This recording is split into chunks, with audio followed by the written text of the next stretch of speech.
All right, well, I'm going to try this again. I just delivered a little introduction, or rather synopsis of the movement from what I call humanistic literary theory to anti-humanistic literary theories. It's sort of a synopsis of the ground that we've covered on the course from its beginning in the history of lit theory, which we started back in the fall, all the way up to the present stage. And because I wanted to show, to some degree, where the change comes about, the trajectory of the changes, but also how contemporary literary theories radically differ from those that come before them. And to some degree, they differ because what before were theories are now outright activism. We see activist involvement in things that often purport to be theories or are couched in terms of being theories. But that's not the only shift. The other shift is that one is what I would, as I say, call a humanistic approach, and the other is very much opposed to that, the idea that there is a common human nature that is spoken of and addressed by texts. There are human concerns that include all those who read it and which are affected by the literary features of the text, how well it's been written, etc., etc.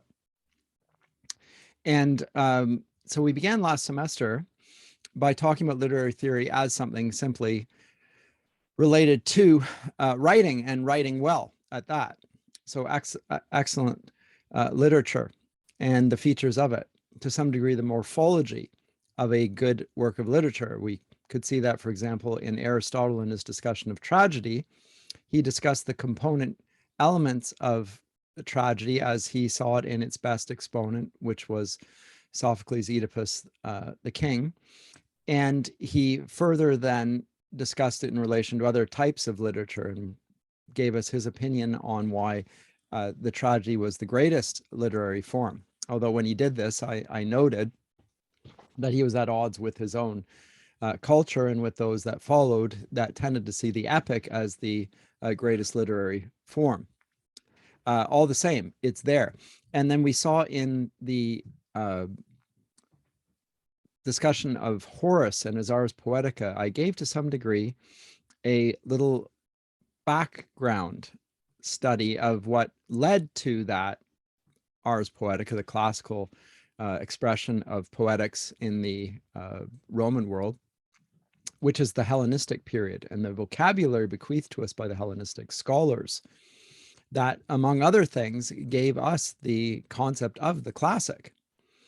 And for them, they were works of literature that were to be emulated in their features and their genres. And there were various genres and understandings of different types of literature that were recognized by Horace and the ancient world for that matter. And these were used for certain human experiences in certain settings, and they were held to have a sort of a universal appeal to them.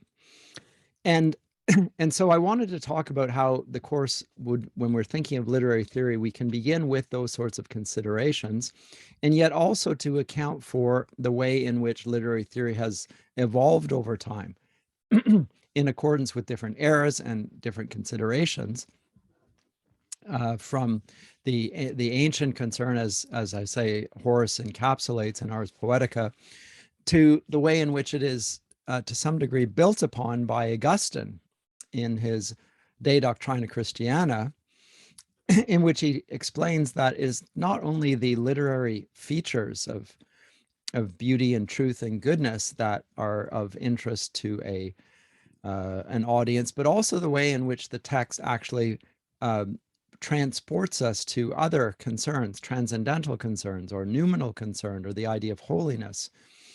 And so Augustine observes in his work that the reason that we read and the purpose of life is because life is a journey, and it's a journey towards God and for heaven. And he reads literature even this way. And at least I propose that literature could be read with concerns not only earthly in their orientation, but also spiritual, more as I say, noumenal or transcendental. And the greatest work of literature, in my mind, calls that to mind. And that's part of why we see greatness in it. It reminds us of great themes and great senses of power and meaning, which is why many religious texts are also considered to be great literary works. And I would say the Bible is the greatest example of these. But I said also that because of the different eras and the different in the different scholarly articulations of literary theory, it's very difficult to assess them without tools to do that. And I suggested a quasi-Aristotelian ideology. And I talked about 4 causes. Aristotle often talks about causes, the initial cause or the intentional cause, the formal cause, the instrumental cause, and finally the final cause. And we might want to conceive those in terms of a work of literature, in terms of the author's intention, which is to fit with a genre perhaps, or a certain area of concern, the actual formal qualities of the text, so maybe the genre in which it's been written, the instrumental causes, that actually it's the other way around, that would be the genre in which it's written, the formal cause, the setting and the character and so forth. So these that are text specific, the 2 medial causes, and then finally the final cause, which will either be the audience, or in the case of Augustine, he amplifies this, and it's not only the author having his effect on the audience, but the author seeking to teach, to delight, and to move. And to move is not only to get a response, but to move them towards beatitude, towards heaven. That's the final cause of the author, is to push the audience to consider things that they would not normally consider in their daily lives. And this is why we read great works of literature, is because although they speak to our daily lives, they to some degree pull us outside of those very limited concerns of the here and now to consider perennial themes, and to some degree divine themes. So those are features that I think are true of humanism, classically considered. And I would say that these 4 causes will be to be found in all of the works of literary theory on through the Renaissance and into the neoclassical period. But I also said that we could notice a shift there. And the shift really happened in the 17th century. And it came with the disruption of what in my 17th century course I called the Elizabethan world picture. Now, the Elizabethan world picture is a complicated and intricate and in many ways integrated worldview that includes the 7 liberal arts: astronomy, arithmetic, music, geometry, these 4 liberal arts known as the quadrivium, and connects them with rhetoric and logic and grammar. 4 of the liberal arts are related to number, and 3 of them are related to words. But the 7 together compose the realm of human knowledge. And those were all wedded to an astronomy in the Elizabethan period. And so the reason I said that this changes in this period is with the discovery of the new cosmology. When I say a discovery, the theory of a different cosmology had been there back as far as Aristarchus, the idea that the Earth revolved around the sun. But that was not the dominant view that was held. The dominant view was that of Ptolemy, that the Earth was at the center of a cosmos, and it was surrounded by concentric circles in which, and these were spheres in which the planets were set. And these planets corresponded, the 7 planets, to 7 notes on a scale, musical scale, and they were connected to various other things by means of geometry, astronomy, mathematics, etc. But the 7 orders of the angels connected with the 7 planets and so forth. And all of these had an influence on one another. This picture was fractured when a new philosophy of astronomy came about. as John Donne notes in the first anniversary, a new philosophy cast all in doubt. The element of fire is quite put out. The earth is lost, and the sun, and no man's wit can tell him where to look for it. So this is all lost when Galileo, with his telescope, demonstrates that the old way of looking things must simply be wrong. It can't be held to be true any longer. And that has a vast impact. But it plays out particularly in the 1640s in the writing of the philosopher René Descartes. And Descartes uses a method to try to establish certainty going forward. And this is the beginning of modern philosophy in his discourse on method. And method is important. And I'm going to say that method comes to describe the way in which knowledge functions after that, and that includes literary theories. There's a method that is to be embraced in order for results to come about, and there's a focus on instrumentality and the two causes, the formal cause and the instrumental cause, and there's a tendency to look away from the author's intention and the final cause of the audience or heaven. These things are the consequences of a devotion to method as a means of achieving certitude. And remember the famous words of Descartes, cogito ergo sum, I think therefore I am. Everyone understands that and thinks that really what Descartes is doing is establishing certainty and the certainty of his being, establishing being and so forth. And to some degree that's correct. But more important than that is that the way in which he goes about establishing that certitude is through the method of doubting everything. And so, and what did he doubt? Well, he doubted, among other things, that the planets revolved around him as he thought that they had. He doubted the fact that the sun rose and the sun set as he had thought before, and he could observe with his own eyes.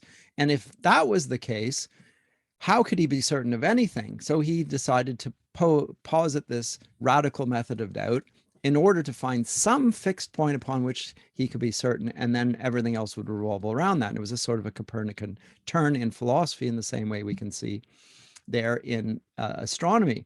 And what was the ground of certainty? Well, the fact that he was doubting. He knew he was doubting. And the fact that he was doubting meant that he was thinking. And if he was thinking, then he existed. Cogito ergo sum. And from the fact that he existed, he could also posit the existence of an infinitely superior being to him that would ensure the certitude of all these things, and that was God. But he established from doubt, and that method of doubt, and it's both two things. It's a method, and it's posited on doubt, is a radical departure from the literary theories that preceded it, which were not based on a method, but on observed causes and ways of considering literature that considered what I'm describing as 4 dimensions. There's obviously more than that, just as a way of hanging our hats on something, which was predicated not on doubt, but rather on belief. Now, I don't mean belief here in the traditional sense of religious belief, although religious belief will follow in this. I mean more in a weak sense, the weak sense of conviction that there is an objective reality of beauty and truth and goodness. And these are things upon which we can connect and can be expressed and understood and learned and taught and captured in literary form. These are things that are genuinely there, and we believe on that. Now, that doesn't mean that they're credulous and that there's no scrutiny that's going on. Again, 3 of the liberal arts that are related to words are based on grammar, a fundamental foundation for certitude, the foundation also of logic, but logic being based, among other things, on the law of non-contradiction, the 3 laws of logic. And these are not naive or credulous. These are rigorous ways of interrogating truth and falsehood. In fact, we could only wish that we were as credulous as the Greeks were and Aristotle was in interrogating the appearance of things and making sure that things actually were as they purported to be, that they followed the laws of logic. That is true of this age that I'm calling an age of belief, or certitude that there is such a thing as real truth and beauty and goodness. And the Christian conviction is that beauty, truth, and goodness are united in God himself, that he is not only the essence of truth, the way, the truth, and the life, the essence of goodness, but also the essence of beauty. The three are united in him and his character. And for that reason, the earthly concerns of literature, which are leaning in this direction, are only found in completion in a rich theological way. And that was Augustine's conviction. It's also my conviction.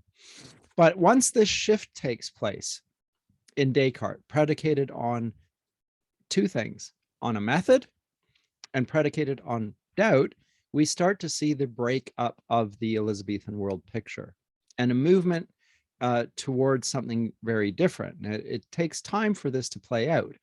But one of the ways in which we see it played out is in the Enlightenment period in the writing of Edmund Burke. I talked about this in my lecture on his philosophical inquiry into the origin of our ideas of the sublime and the beautiful.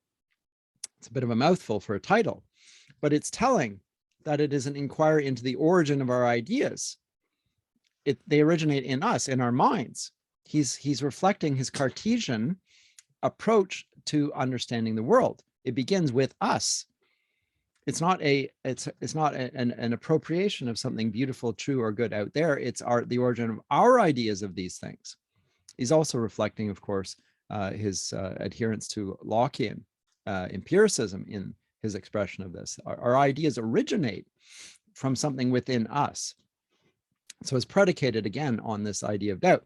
Well, where does that go? Well, he differentiates, as many do in this period when they're talking about aesthetics, a term, by the way, which is novel to this period. It's not an ancient philosophical branch of learning. It is a new one in the 18th century in the Enlightenment, and it literally relates to perception. How do we know or perceive things? So it's to some degree a predicate of epistemology again, but it's particularly related to the realm of the beautiful. And Burke distinguishes the beautiful from the sublime, and not only distinguishes them, categorically sets them at odds with one another, such that the sublime is something that exceeds our capacity to perceive it. And it is connected with a sense of power that exceeds our own. We feel oppressed by the experience of the sublime. We feel the sense of our finitude, but also our mortality in the face of it. So a grand cliff face, or a raging sea, or a roaring lion, these are sublime experiences, and they lead to a sense of horror and terror. That's associated with the sublime. So this is the greatest literary, in Burke's estimation, the most powerful of all aesthetic experiences, that of the sublime. Whereas the beautiful is also distinguished by power, but in this case, it's something that we feel powerful over. We have the idea that we're powerful in relation to a small baby who seems weak and helpless, and we feel, Burke says, powerful, but this also leads us to find the child beautiful, and there's a softness about it and a limitation to it. So he breaks apart the realm of beauty and the connection of the beautiful to the most beautiful, which had been the sublime, as we saw in Longinus, and now categorically distinguishes them, but he distinguishes them on the basis of power. One, we have power, the other, we're powerless. And he thereby makes a decisive shift, which is characteristic of the post-Cartesian way of looking at literature, and it becomes a part of the entire Western literary tradition when Immanuel Kant picks it up and makes it a part of his third critique of the power of judgment, Urteilskraft, the critique of that, which Kant thought held together his entire philosophical system, by the way. But when he did this, he implicitly suggested that if beauty was of lesser significance, so were truth and goodness. I don't think he explicitly says that, but I think it becomes implied. And the dynamic that is most important is that of power. This is not inconsequential, it's extraordinarily consequential. Also, the fact that he will distinguish the two sexes on the basis of power. This is going to become very potent, if not toxic, in relation to the relations of the two sexes post-Enlightenment. Very problematic, and will get picked up in Enlightenment scholarship in many ways, or in feminist scholarship rather. And to some degree, it makes horror fiction and ugliness into the highest form of literary achievement. Think of modern art and how it depicts beauty, or fails to depict beauty, and depicts horror rather, and ugliness in many ways. Well, there's a sublimity that's being achieved there. It's fitting an ideal that Burke to some degree has cast there.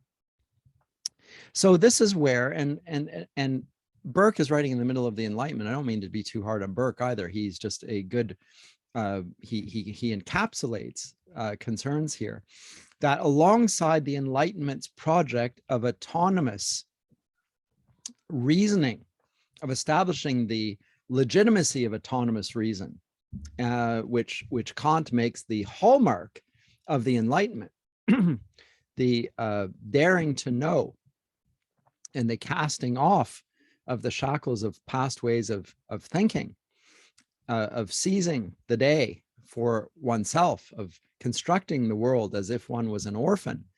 Not that Kant says that, but that is the sense of the Enlightenment, is this willing to cast off the tutelage of past generations and their forms of beauty, truth, and goodness. And moving forward with that, these become this project of Enlightenment rationalism. The autonomous subject is immediately accompanied by a dark twin, and the dark twin is the political ideologies of power. And these grow over the course of time. So by the end of the 19th century, we have a school or representatives of this, what Paul Ricoeur calls the masters of suspicion, Marx, Nietzsche, and Freud, who ascribe the motivation for human action not to be an autonomous reason and the free play of the spirit and inquiry and so forth without any sense of bias or so forth. They rather attribute our aims and desires to malign motives. In the case of Marx, we do it for the sake of money. In the case of Nietzsche, we do it for the sake of power. In the case of Freud, we do it for the sake of sex. These are the motivations that are ascribed to the allegedly autonomous subject that the Western tradition likes to plume itself with as the hallmarks of its freedom and it central to its tradition. So concurrent, and they rise at the same time.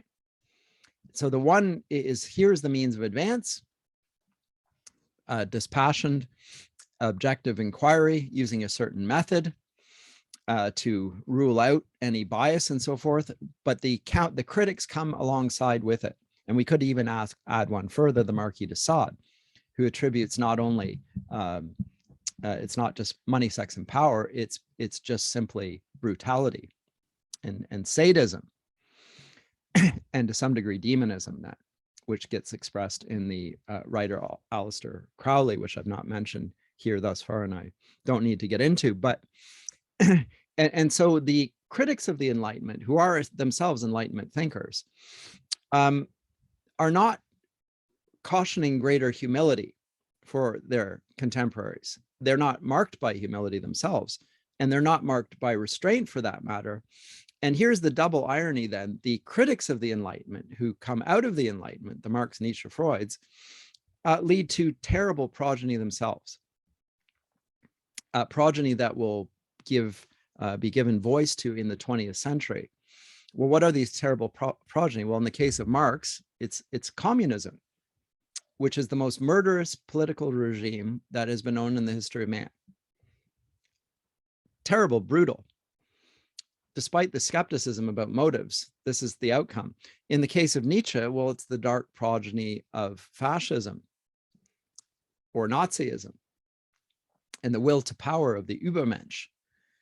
In the case of Freud, it's the sexualization of every motivation and every person from young to old, including the sexualization of children.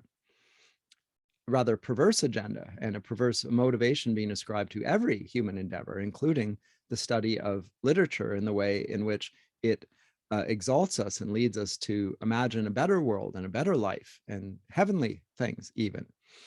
And in the case of the 20th century, let me come to more contemporary things, but note the motivation of power there, and note also the application of method. In the 20th century, we sought to rectify this. We see a sort of a reversion or an attempt to recover humanistic concerns. In the writing of the authors that we call the New Critics, the American New Critics of the 1930s and the 1940s, they try to restore something like the traditional humanities approach. They want to avoid what happens to the Cartesian subject in the expression of romanticism, this thinking substance, this ghost in the machine of the body, the spirit or the psyche, which expresses his thoughts on page and leads to this romantic hermeneutics to recover the mind of that author, which is such a monumentally proud articulation of literary and poetic genius that it's conceived in godlike terms, really. So the authors themselves are authors not in a secondary sense, but in a primary sense. They literally create in a way that previous ages would have simply regarded as blasphemous. They're not just being inspired by the gods as the ancient world would have had it, or speaking the very words of God as the biblical authors would be said to be doing, but they actually were gods, speaking as gods, and with their spirit expressed in words on the page, the words themselves just being vestiges of the spirit, the power of the author, whose real potency was to be found in the silences or in the grammatical expressions of absence, like long hyphens in romantic writing, but also in the way that these geniuses, poetic geniuses, were said to lead their culture, and the zeitgeist, the spirit of the age, being expressed through these leaders. The New Critics were concerned about this, but their concern really just re-articulated the Enlightenment without romanticism, and didn't express any real reversion to classical humanism. Why do I say that? Well, because their focus was on, again, the method, on the formal cause and the instrumental cause, and they regarded the appeal to the author as a fallacy. They call it the intentional fallacy, and they talked about the appeal to the audience, or concerns even more important than the audience, the hopes and wishes and desires of the audience for meaning and purpose. They called that the effective fallacy. So they dismissed these two causes as not only irrelevant to their concerns, they called them outright fallacious. So the New Critics, for all of their return to something along the lines of a concern with texts and with reading and appreciating a text, still severed those texts from the initial and final cause. And so for that reason, I find them rather deficient as humanist approaches to text. But at least they were conceived and looking at texts. And so I'll laud them for that.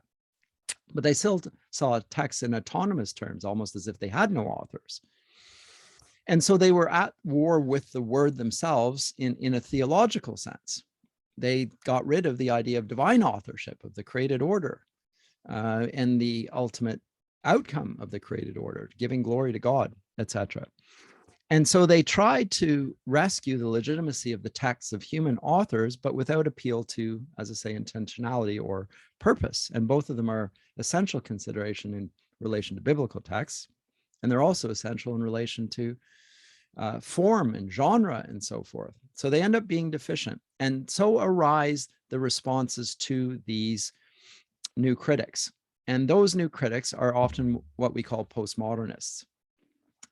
And one of the forms of that is the deconstructionist approach, who focus on using Saussurean linguistics, this idea of the binary basis of language, that words relate to other words and differentiate themselves and get their meaning only in the opposition to their terminological opposite. So a man only means a man insofar as it's distinct from a woman. And black gains its sense of meaning and legitimacy insofar as it distinguishes itself from the white. And both of these are conceptual and so forth, but there is no such thing as maleness, femaleness, blackness, whiteness, but it's all linguistically determined and in a binary fashion. Well, the deconstructionists will say the same thing in relation to Descartes' notion of being. It's something that he posits, but it has no meaning outside of that. It never actually achieves being. Likewise, God is just a transcendental signified with no real signifier. There's nothing there. You could talk about the being, but you may as well talk about the nothingness. So says Jean-Paul Sartre. And so that project in response to the American New Critics in the realm of literary theory gives rise to deconstructive views of literature, and that are trying to disrupt basically the Enlightenment humanist and liberal view, and they give rise to some degree, and they take hold in the 1960s. They really take off in the 70s, and to some degree they're flaming out in the 1980s. And they then, however, don't go away and they don't die. So the postmodern disruption of the, and when I say the academy, I'm talking about the Enlightenment notion of the autonomous rational subject as the sum and substance of the university, which I regard as already a diminution of classical humanistic understandings of the university. But nonetheless, they seek to disrupt that, and they do so rather profoundly. Now, the anti-humanist theories that I said I was going to talk about here, they arise with the postmodern principles there, and they don't entirely reject them. They ascribe to them to some degree, but then they want to activate it in other ways. And there are several forms of anti-humanistic theories. I've already mentioned some of them. Post-colonialism is an anti-humanistic theory because it considers things only in the guise of a particular identity group with a particular posture there. Queer theory is likewise an anti-humanistic theory insofar as it's not considering the whole of humanity. It's not trying to say things that about goodness, beauty, truth in general. It's very particular to the particular identity group. Many forms of feminism are likewise anti-humanistic. And finally, the one that I'm going to talk about today ultimately will be critical race theory, which once again does not look at genuinely human, broadly human concerns, but is interested in addressing the political concerns, and they are largely political concerns of a minority group. But they are radically, all of these forms are radically skeptical of the Enlightenment project. And they don't think that objective knowledge or truth is obtainable. And they're committed to cultural constructivism, therefore. They think since cultural constructivism has always been the case, it's legitimate for it to continue to be the case, but now it's going to be politically advantageous to those that were not politically advantaged before. So there's a knowledge principle at stake. There's also a postmodern political principle at stake in all of these anti-humanistic theories of literature. And that is, if society, as Marx and Nietzsche and Freud suggested, were formed on systems of power and on hierarchies, which were established for the motives of money, sex, or power, then we can continue to do that. And we ought to do so for the purpose of advancing identity politics, which hitherto has suppressed, in the name of money, sex, or power, those who are excluded from money, sex, power, by means of access and so forth. So note how they use the hermeneutics of suspicion to advance a particular agenda. Now, the final aspect of this is exactly that, the transition from a theory to a project and an activist project. So it makes academics into something other than theory, because again, the idea of objective knowledge has been discarded, and rather into a political agenda, which is there to achieve a certain outcome. So that is going to make what I'm calling an anti-humanistic literary theory actually a anti-humanistic agenda, and a political one at that. But I'll come to that next, and we'll look at critical race theory as one expression of that. Thanks for that.